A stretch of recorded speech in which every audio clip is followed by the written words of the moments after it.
Olá, irmãos, tudo bem? Bem-vindos a mais um vídeo aqui do canal, mais um vídeo de estudo da Palavra de Deus. Bom, antes de iniciarmos, gostaria de pedir aos irmãos que se inscrevam no canal, que deixem o seu like, se você estiver pelo YouTube, se você estiver pelo aplicativo, após o vídeo, vá lá no YouTube, se inscreva no canal, deixe o seu like também, isso é muito importante para o canal, muito importante para o aplicativo e que a gente vai estar também pregando dentro do YouTube, se fizermos isso. Bom, vou pedir aos irmãos que continuem as orações pelo aplicativo, que tem enfrentado muitas lutas, questão de censura. E gostaria de pedir também pela a irmã Elizabeth, ela pediu pela conversão dos filhos, então que possamos estar orando pela irmã Elizabeth, pela irmã Regina, pela irmã Vera e pelo irmão Sandoval, pedem oração pela família. Possamos estar orando pelas famílias da igreja, não só por eles, mas tantas outras, porque sabemos que a família é um plano de Deus e Satanás tem atacado as famílias grandemente. Então possamos orar pelas famílias, que elas possam se fortalecer. Bom, hoje nós vamos responder a pergunta da irmã Thelma, e ela fez uma pergunta, não me recordo se foi em algum estudo, mas ela perguntou para mim falar um pouco sobre a deusa Ashera, que é uma deusa, não sei se o irmão conhece, mas é uma deusa mitológica, enfim, é uma deusa muito importante aí para outras religiões, e acho que é importante a gente pegar esse ponto para entender um pouquinho de como Satanás atua e tenta colocar um engano dentro da palavra, dentro das pessoas, para que elas se distanciem de Deus e da verdade. E aqui eu peguei um resuminho de quem é essa deusa Ashera. E ela aparece em várias religiões. Para os sumérios, ela era a esposa, a deusa mulher do deus Anu. Para os ugaríticos, ela era a esposa de El. E dentro de algumas vertentes do judaísmo e de outras religiões abraâmicas, islamismo, e até algumas religiões cristãs, ela é a deusa consorte, né, a esposa do nosso Deus, Deus Pai. E ela vem aparecendo, né, nessas religiões como uma deusa que anda lado a lado ali com Deus. O Deus mais importante dessas religiões, que muitas vezes não é politeístas, essas religiões são politeístas, ela aparece ali ao lado de Deus, e algumas religiões monoteístas, como o Islã, como o judaísmo, em algumas vertentes, ela aparece ali também como esposa de Deus. Em algumas más línguas interpretam como se fosse o Espírito Santo, enfim, um engano diabólico. E a Bíblia apresenta essa mulher também, essa deusa. A gente vai abrir nossas Bíblias agora em Jeremias capítulo 7, verso 18. Jeremias 7, 18.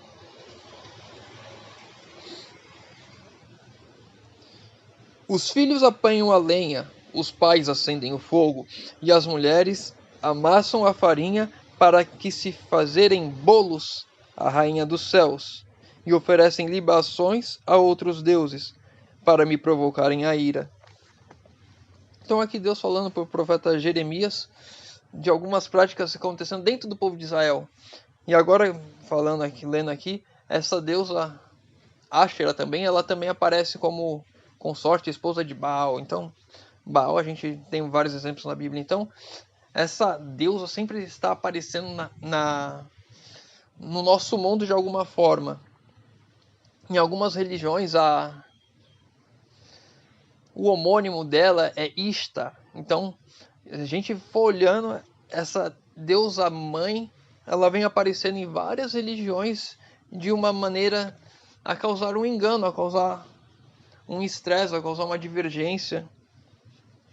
E acho também importante a gente ler agora Apocalipse 12. Apocalipse 12, verso 1 e verso 2.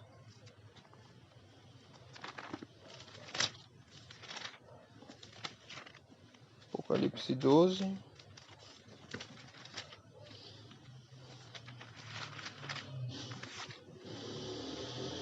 verso 1 e verso 2. Viu-se um grande sinal no céu, a saber, uma mulher vestida do sol, como a lua debaixo dos pés, e uma coroa de 12 estrelas na cabeça, e achava-se grávida, grita com as dores do parto, sofrendo tormentos para dar à luz. Acho importante a gente olhar esse texto porque é o texto que os católicos usam para dizer que a rainha dos céus, como a gente viu lá em Jeremias 7,18, não é a mesma rainha dos céus que eles colocam, mas que Maria, a mãe de Jesus, é a rainha dos céus. E por causa desse texto eles colocam ela como rainha dos céus. Eles dão o mesmo título de uma deusa pagã que aparece lá em Jeremias. E aí a gente vai agora em Êxodo 20, verso 2 e verso 3.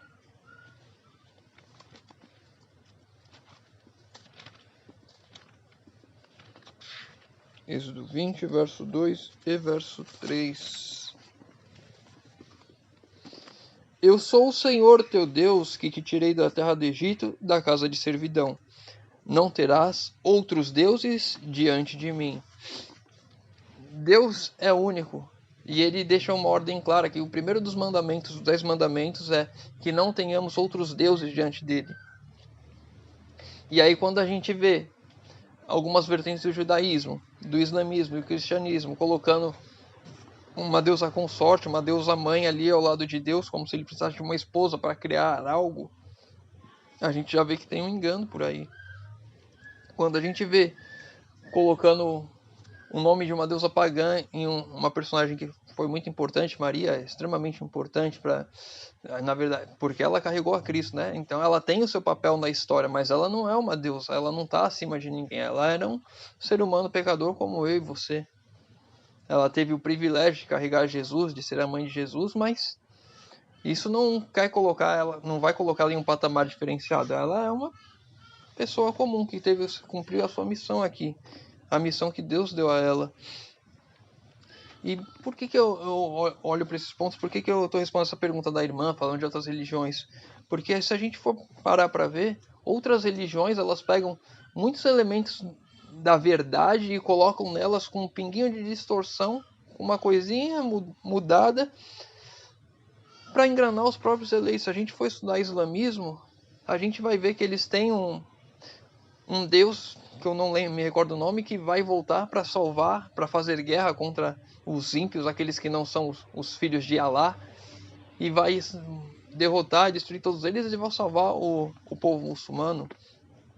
Então a gente vê que em várias religiões, mesmo religiões politeístas, a gente for pegar a religião hindu, budista, várias delas têm elementos do cristianismo, elementos da verdade embutidos ali dentro, para causar um engano sutil, porque o engano não é um engano descarado, não é um engano claro, é um engano para a gente vai enganar um pouco aqui, um pouco ali, aos poucos enganando e até distrair todas as pessoas da verdade verdadeira, a palavra de Deus.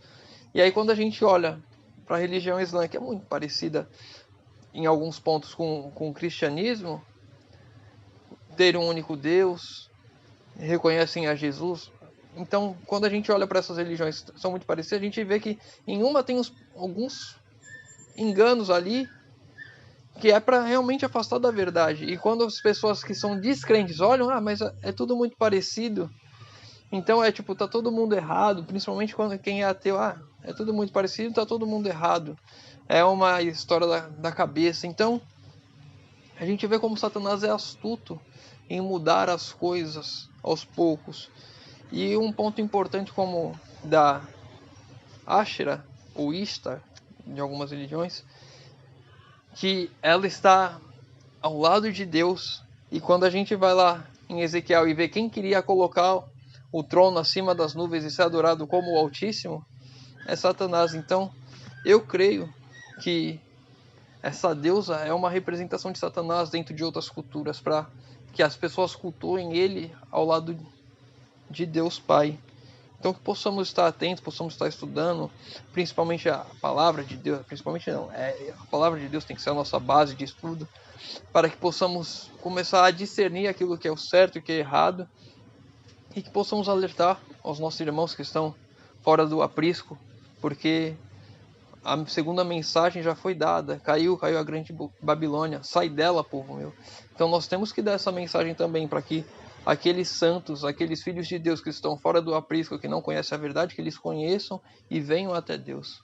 Possamos estar estudando e orando para trabalharmos nesse sentido. Gostaria de convidar agora os irmãos, se puderem fechar os olhos, para orarmos a Deus. Senhor Deus, Pai amado, obrigado, Senhor, porque mais uma vez podemos abrir a Tua palavra e estudar, Senhor amado. Pai querido, te pedimos, Senhor, que o Senhor conduza os nossos estudos, que o Senhor nos dê o discernimento para entendermos o que é a verdade, aquilo que o Senhor deixou para nós, e que possamos, Senhor, alertar os nossos irmãos que estão fora do aprisco, Senhor amado. Pai querido, te pedimos isso em nome de Jesus. Amém. Meu irmão, fica com Deus e que Deus te abençoe.